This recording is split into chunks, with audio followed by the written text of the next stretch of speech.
mauna ka na umuwi, ha? Para makapagpahinga ka na.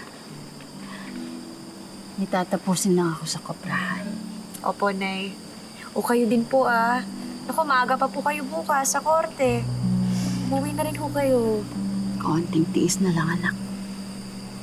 Makakamtan na natin ang hustisya sa pagkamatay ng tatay mo.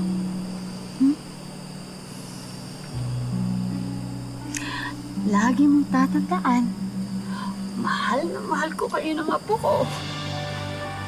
Love you, Nay. Love you, anak ko.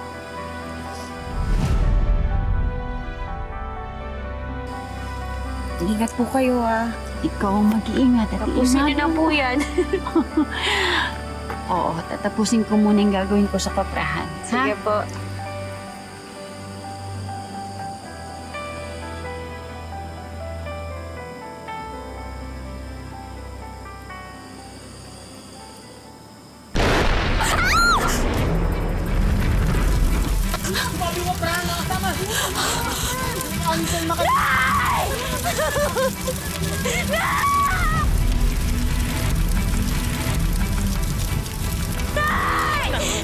Nasaan na nanay ko? Teka! Teresa!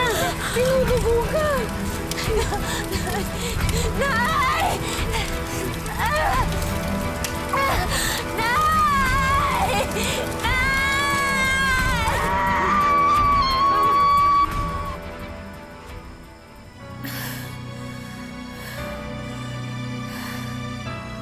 Bakit? Parang patay na siya. Ang anak mo.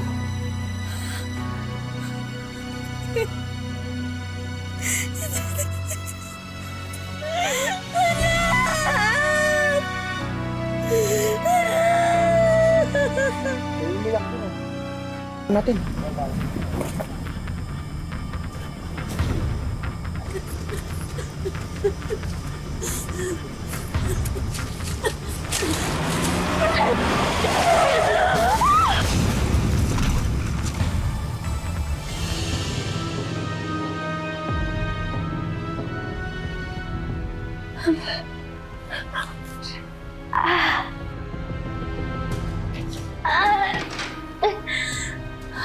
Oh, don't force yourself. Hindi ka pa malakas. Sino ka? Listen, my name is Ariel. I'm Ariel Mendoz. At nandito ka ngayon sa isang private hospital. Nasaan ako? Bakit mo ko dinala dito? May balak kang masama sa akin, no? No, it's not like that. Okay, listen. Dinala kita dito because I want to make sure na maayos ang kalagayan mo. Kasi bigla ka na lang sumulpot out of nowhere and oh God, thank God hindi naging fatal. Kasi nakapag-break agad ako eh.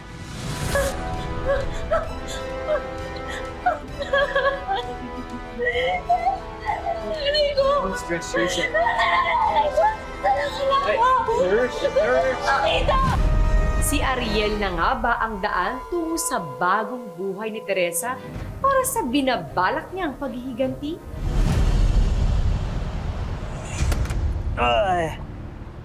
Thanks, Kuya Bart. Pakipasok na lang yan. Johnny? Ano ginagawa mo rito?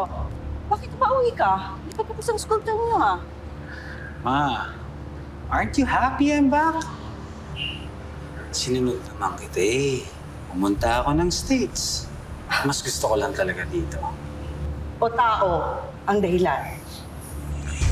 Maraming salamat sa pagsama sa ating istorya sa Tadhana. Nakaka-relate ka ba sa ating mga bida? Nako, i-comment mo na yan para sa iba't ibang kwento na punong-puno ng pag-asa at inspirasyon. Mag-subscribe na sa GMA Public Affairs at YouTube channel. I-click na rin ang bell button para lagi kang updated sa pinakabagong storya ng Tadhana.